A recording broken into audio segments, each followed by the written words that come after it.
Welcome to Love School. This is where I share our universal lessons in love through the ancient art of storytelling. I'm your host, Tanishka. You might know me as the Moon Woman, but if you love being read a story, get yourself nice and comfy. And if you enjoy the podcast, click the subscribe button so you receive a notification when I release the next episode.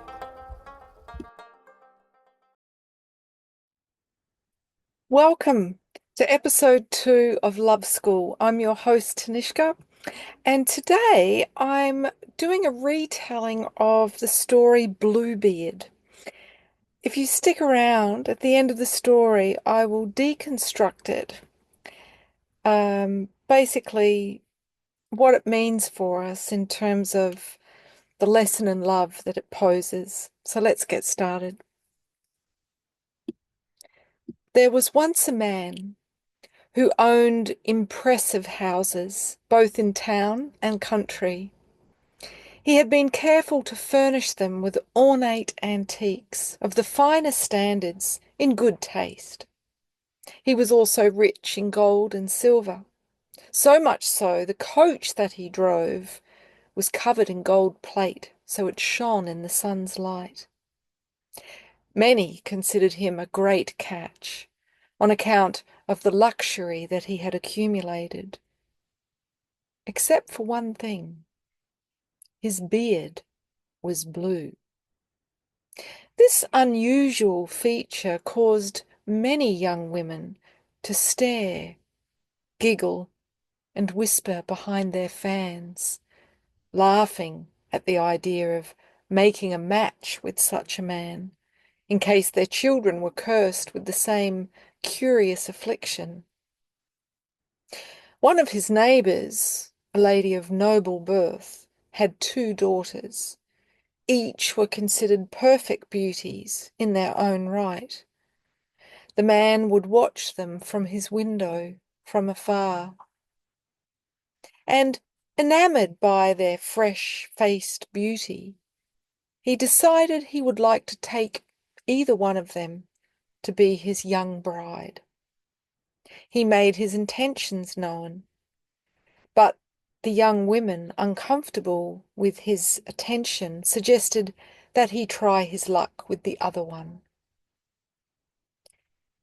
For it wasn't just the colour of his beard that caused an aversion to his company, but the societal talk that he had been married before, not just to one woman, but several.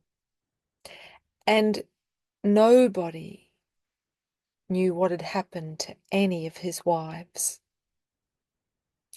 Not to be dissuaded, Bluebeard, as he was known, in an effort to gain their affection, took them with their mother and 3 or 4 of companions of their acquaintance to one of his country houses, where they stayed for a whole week. Their time was spent making merry, playing parlour games, having decadent picnics, and late-night parties with wonderful music, dancing, fine wines, and feasting. He was quite the host, and by the end of the week, the youngest daughter began to think that the man's beard was not so very blue after all, and that he was an impressive gentleman of means. So, upon their return home, she agreed to marry him. And after the honeymoon month, Bluebeard announced to his new wife that he was obliged to take a journey that could last 6 weeks or more, to engage affairs of great consequence. To ensure that she wasn't lonely, he told her to divert her attention in his absence by inviting her friends and acquaintances to join her at his country house to enjoy his estate at their leisure. "Here," he said, "are the keys to where I store my finest linens, serving platters, and silverware, so that you may have the very best homewares to entertain your guests. And this is the key to my strong boxes, which hold my fortune, in gold and silver, caskets of jewels. And this is the key to my master key to all of my apartments to house all of your guests. But as for this little one here, it's the key to the closet at the end of the great hall on the ground floor. That closet is forbidden. Should you dare to dishonour my express request, you will have my wrath to contend with. Glad to be entrusted with the key to his finery and fortune, she promised to observe his request to not open the closet. Content with that, he embraced her, got into his coach, and departed on his journey. Her friends leapt at the invitation to join her in her new life of decadence. They ran through all the rooms, opened all the closets and wardrobes, which were all so fine and rich that each seemed to surpass the one before. They settled upon the two most grand salons that contained the most ornate tapestries, velvet chaise lounges, oil paintings, and gold gilt mirrors that were the largest they'd ever seen. How they envied their friend to have married so well. Meanwhile, the young bride was a little distracted. She could not enjoy her new-found luxury, as the thought of what lay behind that little closet door began to play on her mind.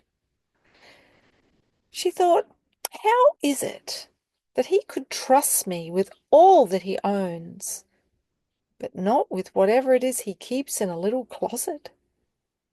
Whatever could be so important that it must be kept out of sight and hidden away for his eyes only? She became fixated on imaginings of what could be so precious or heinous that she wasn't permitted access. The thoughts of what lay behind that little door kept her awake through the night and preoccupied her thoughts during the day. One night, unable to sleep, she lit her oil lamp and, just wearing her nightdress, she descended down the stairs that led to the little closet door. When she stood outside the door, her heart quickened. She recalled her husband's order forbidding her to open the door, to which she had agreed. But she knew if she didn't know what was hiding behind that door, she would never sleep again. So she took the little key, and with her fingers trembling, she turned the key in the latch and opened the small wooden door. Inside, the room was so black, at first she couldn't see anything, but it was filled with the most foul stench. So bad she gasped and covered her nose and mouth with her nightgown. As she moved her lamp, it illuminated a dreadful sight. The floor was stained with what appeared to be pools of clotted blood. She swung her lamp in fright, nearly losing her balance as she stumbled and turned to see bodies of several dead women hung on the wall like meat. These were all of his previous wives, who had never been seen in society. She could hardly breathe. She was terrified, so much so she dropped the key into the pool of blood on the floor. Nearly sick with fright and revulsion, she bent down and picked up the bloodied key and made straight for the door. Shaking, she closed the door to the horrific discovery and locked the latch. In her chamber, She tried to wash the key, but the blood would not come out. She rubbed it with a cloth. She scrubbed it with soap and even with sand, but still the bloodstains were readily apparent. That night, Bluebeard returned from his journey, saying he had received a letter to say the matter he'd sought to resolve had done so in his favour, so he was happy to venture home unexpectedly to surprise his new wife. Terrified of the fate that awaited her should he see the little key, she did her utmost best to play the dutiful and doting wife, anticipating his every need. The next morning, he asked her for the set of keys that he had entrusted to her before he left. As she went to retrieve them, she broke into a cold sweat and, stumbling over her words, handed him the keys, all of which alerted him to the fact she had disobeyed his command and opened the door to the little closet. "Where is the key to my closet?" he demanded. "I must have left it upstairs," she said, her voice feeble with terror. "Bring it to me at once," he countered. Fearing for her life, but unable to think straight to hatch a plan to escape, she submitted to his will and returned with the blood-stained key. "How dare you disobey the one request I made of you? This is how you repay me? For my kind generosity, you have sealed your fate. You have shown me you are not worthy of my trust, which is no foundation for a marriage. So you will accompany me down to the closet, where you have felt so compelled to open. You will pay for your betrayal." She threw herself at her feet and begged his pardon with true repentance in her heart, vowing that she would never disobey him again. But he was unmoved, his heart as cold as the colour of his beard. He simply stated, "You must die."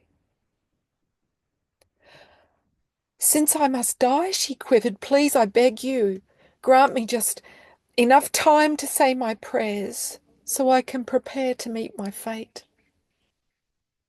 Bluebeard paused, since he wasn't actually in need of the bathroom,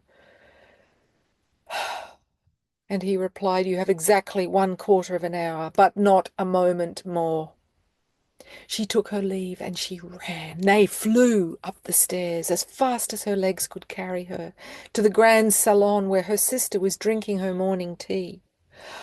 "My life is in danger," she cried. "Quick, find our brothers. Direct them to the bottom of the staircase, where Bluebeard is waiting for me with intent to kill, as he has done with all of his wives. Meet me there without a moment to spare, and you will see all the evidence you need to put him away for the term of his natural life." Meanwhile, Bluebeard had retrieved his great sabre. He called out to his young wife, "Come down this instant, or do you dare to dishonour your word a second time?" "I'm coming," she called, shooting her sister a look of desperation, knowing that she was all that stood between her living and dying. She made her way down the stairs back to the scene of the crime, sick with fear, her legs weaker with every step. Bluebeard, a menacing look in his eyes, grabbed her roughly by the arm as she stepped down and dragged her down the hall. He pushed her onto the floor, where she collapsed, her dress stained with blood. "No," she cried, alerting her brothers to where they would find the monster she had married. "You are not worthy of my pardon, you treacherous ingrate," he yelled, and he lunged towards her with his blade. A gunshot fired, penetrating his heart, and he fell upon her. Screaming blue murder, his young wife fainted in overwhelm, only to be revived by smelling salts held by her sister after her brothers had removed the brute from on top of her and taken her upstairs to recover. Bluebeard had no heirs, and so it came to pass that his young wife became mistress of all of his estate. She made use of one part of it to marry her sister Anne to a young gentleman who had loved her a long while. Another part of the fortune she used to buy captain's commissions for her brothers, and the rest to marry herself to a man who agreed that no door shall ever be locked in the house for as long as they lived. So, that's about as chilling as a story by Edgar Allan Poe. This story was written, just checking my notes, by Charles Perrault, a French chap, in 1697. So this story speaks to the split psyche. In this instance, it's a man, but it can just as easily be a woman. So someone who has a split persona strives to be good, to show only their persona. Okay. But this hides the part of them, the shadow that they fear is unlovable. And the more they hide that away, the more distorted it becomes. And the more their fear is of being discovered. So this is the behavior of the unconscious archetype of Dionysus, the god of love, the god of altered states, the god who loves a drink, loves a joint, sees himself as a lover of women, and loves the company of women. In fact, he often has more female friends than male friends. But when he is uninitiated into the wisdom of the mystic feminine, he is split. He is a Dr. Jekyll and Mr. Hyde. For while he sees himself as the lover, he is also the destroyer. But this part is not integrated. So he is someone who loves the thrill of the chase, the high of desire and attraction. But should he hook a woman on his fish hook, his compliments that test the waters, his suggestive, charming remarks, once that she is actually hooked, he drops her like a cold fish back into the ocean, and she's left wondering, hang on a minute. She feels gaslit because she has been. Yeah, this is summed up by a Katy Perry song that my daughter used to listen to. You're hot, then you're cold, you're in, then you're out.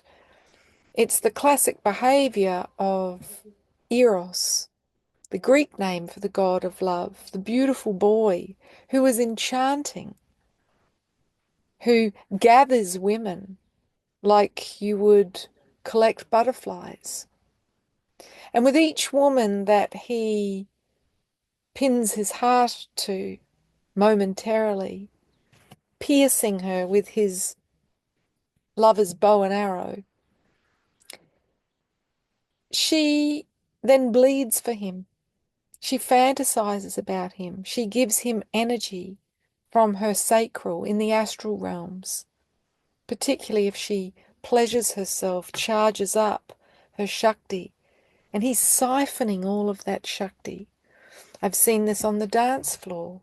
DJs that are shadow Dionysus and that flirt with the women they consider beautiful because it gives them a thrill to know that they can hook all of these women. It bolsters their ego in a narcissistic way.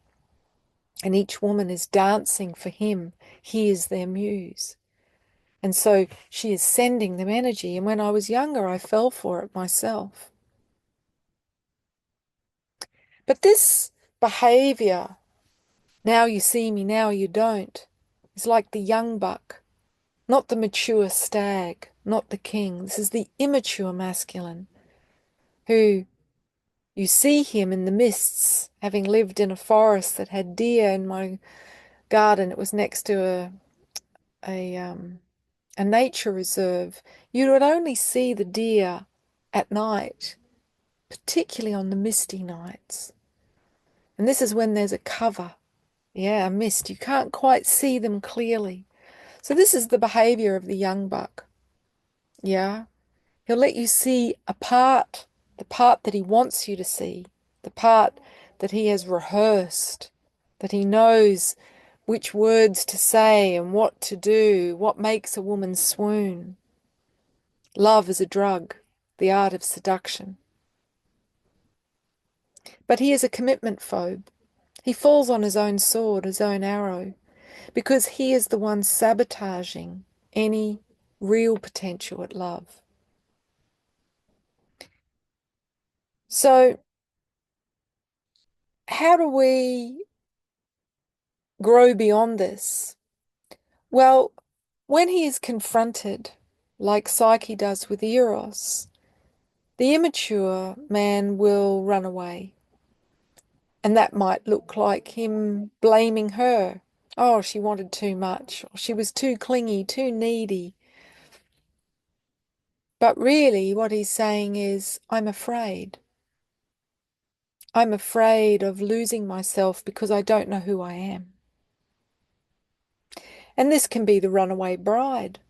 This can be the young maiden who flirts, who is a femme fatale and uses seduction as a weapon, hooking young men, but sleeping with them and discarding them like the wrappings of a take-out meal. This is the behavior of the uninitiated, those who are ego dominant and don't realize that they are narcissistic. We are all narcissistic in our youth, or until we're initiated into the mysteries that help us to grow wise, which is why I'm doing this series, this podcast, sharing wisdom fables that teach us our lessons in love.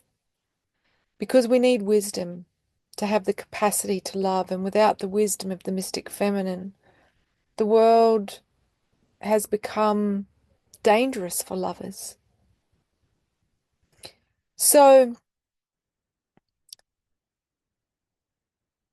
the more that the great seducer becomes better at alluring, pleasing, appeasing, impressing, and charming, the more lonely their soul becomes, the more it atrophies, the more it's stuck in a rusty soul cage. Because deep down, they're afraid of connection. They crave it. So they are sincere in reaching out for connection. But they're so afraid of being devoured by the feminine. So afraid of being rejected for not being perfect or for being hurt, that they are starving themselves and others from love. It's emotional impoverishment. In the hero's journey, there is the archetype of the special woman, she who is soul dominant, she who has been initiated into the mysteries. And so she speaks directly to the soul in others, which draws the soul out. And for a soul that is lonely, hiding behind this polished veneer of the ego, the persona, this is like catnip. So it creates an inner conflict where they are drawn to the special woman, the lover, the seducer, the Dionysus, the Eros, shadow Aphrodite. But at the same time, they reject them. They reject the one they want the most. and they settle. They might settle for a relationship that is safe, that's more platonic, a pseudo relationship, like a business arrangement. It's transactional. He may provide her with dependable security or support for her physical needs, such as childcare. And in return, she may help him to process his emotions, may give him nurturance, companionship, but it's an asexual union. And in such a union, Bluebeard can dominate. How? There is an implicit threat that he will leave if she asks for more. This is transactionary codependence. She is kept. She's a kept woman, physically. But emotionally, she is starved, as he is only capable of giving her crumbs, just enough to keep her from seeking a real relationship with somebody else who is whole and integrated. The irony is, the more focus we have on acquiring material security, the more this flags the lack of emotional security, the fear of rejection. Because when we try to accumulate physical possessions, property, wealth, when that's our primary focus, it's a compensation for the fact that we don't carry security within us, a sense of who we are, a sense of home, knowing we're loved and we deserve to be loved, and nothing less. The second type of compromise is the Casanova. Someone with a split persona who will seek out a relationship that's purely physical, purely sexual. Someone they can dominate sexually to affirm their virility and their power, and then leave without that other person making any demands of them for a real relationship. A relationship that also involves vulnerability, dependability. Those who have very low self-esteem will allow themselves to be used for convenient booty calls because they don't deserve that their needs will be honoured. So they settle just for their physical needs while their emotional needs are also starved of any authentic connection. This is common amongst people who grew up in households where they were traumatized, starved by their parents for any sort of real emotional connection. So they equate physical connection with love. In this instance, the split persona uses the other person, and often both are split, using each other, because neither are capable of love, as they lack the willingness to be vulnerable and surrender to that which is greater, which is the unknown. That's what it takes to know love, to experience true love. The third type of relationship is the lover-destroyer. This is where there are strings attached to everything that the split personality does. In other words, I do this for you, so you owe me that. They see life as a balance sheet. So they give as a strategy to ensure a sense of duty and loyalty from others. They give to ensure their own survival. It's not conscious. They probably think that they're a good person, giving everything that they have. Like Bluebeard, feeling righteous anger when that isn't enough because they don't know that there is more, that there's more to give, i.e., to give of themselves, not just to give what they've accumulated. This is why Bluebeard feels entitled to punish. And often this is something that the split psyche does.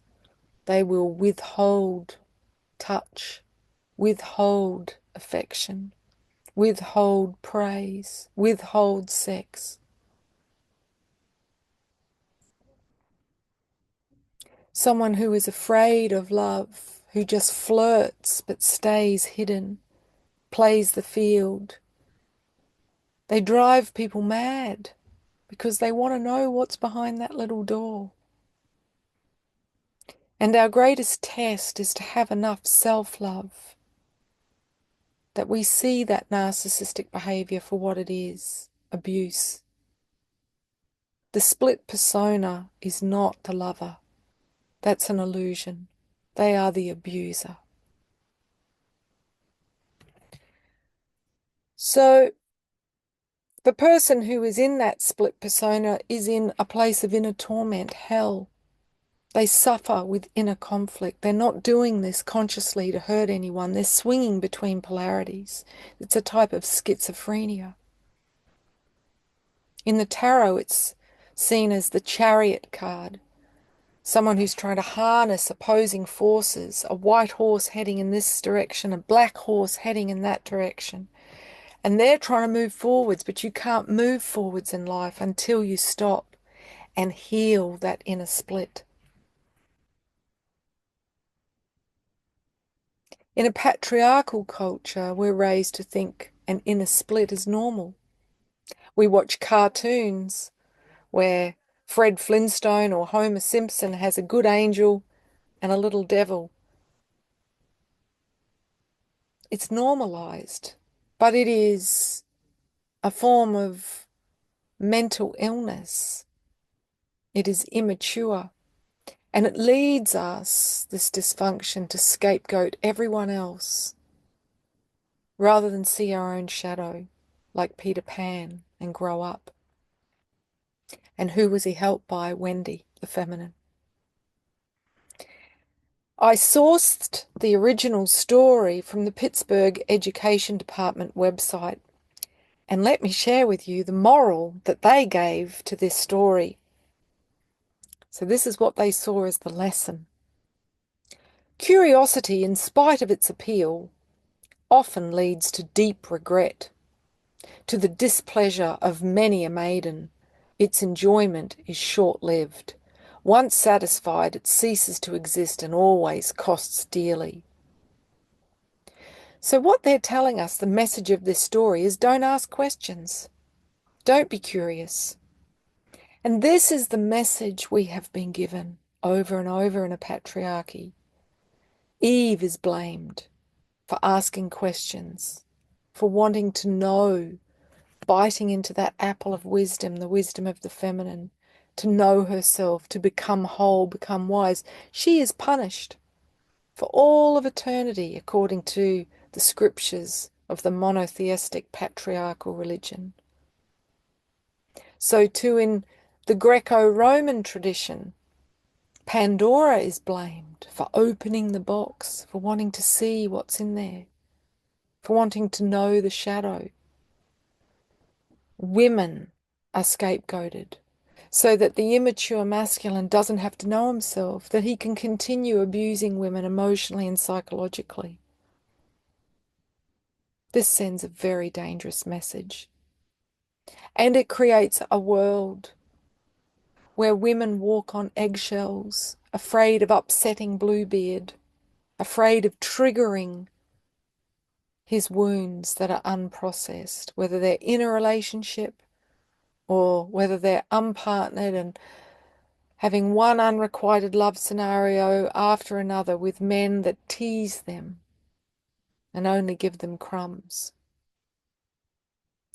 I'm doing this podcast series because I, for one, believe love is possible. So I hope you enjoy these stories. I hope that you suck the nectar and find them helpful. I would love to one day publish these in a book. And I welcome opportunities to speak about these lessons if you want to suggest me as a guest for a podcast. So I hope this story has been insightful and illuminating, and thank you for taking the time to watch it.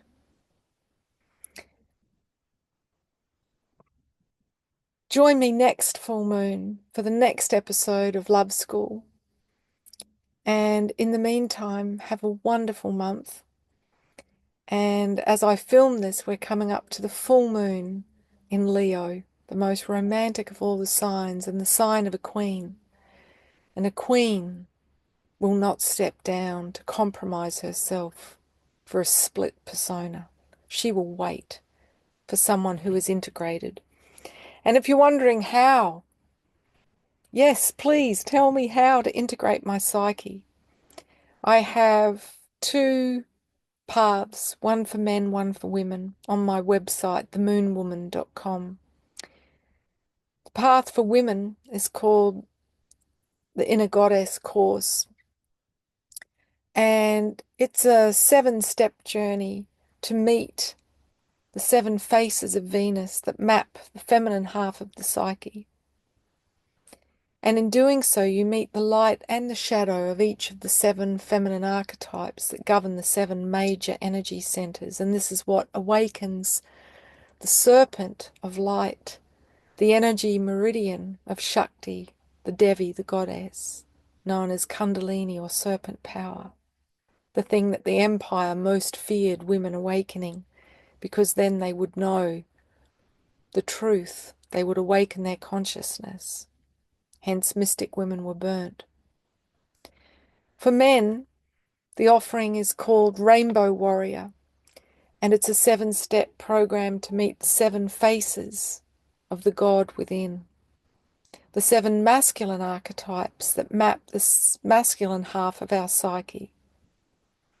So I will put the links below in the YouTube version of this podcast. If you're listening on a podcast platform, you can head to my website, themoonwoman.com, and click on courses, and you'll see those offerings.